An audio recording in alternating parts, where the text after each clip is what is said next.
And they're stealing, some of them are stealing 1 billion a year, more than.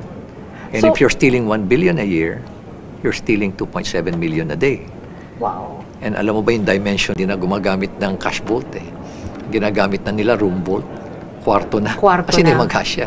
So ang gagawin nila, bibili sila ng mamahaling mga condominium unit, 2 to 3, 3 to 4 bedrooms.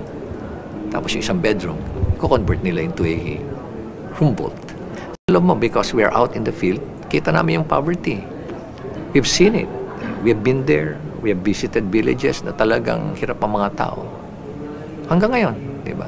Pupunta ka sa Ipcan, magkano lang kinikita ng mga vendors? 400 pesos, 300 pesos. Taxi driver, 600, 700. Jeepney drivers, ganun din. Tapos itong mga to, nagbabayad pa sila ng tax. Itong mga tao na to, isipin mo, walang binabayaran tax sa bawat ninakaw nila. Utang tayo ng utang. Bulsa na ng bulsa. Pumapalakpak kasi tuwing may utang eh. Mungutang tayo. Pumapalakpak sila lalo. Kasi tuwan-tuwa sila, mayroon naman kami. At ang masama nito, yung kanilang kasakiman, greed, walang hangganan. Tuloy-tuloy.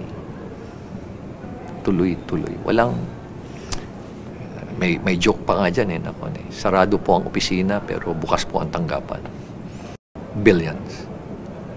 And they're stealing, some of them are stealing 1 billion a year.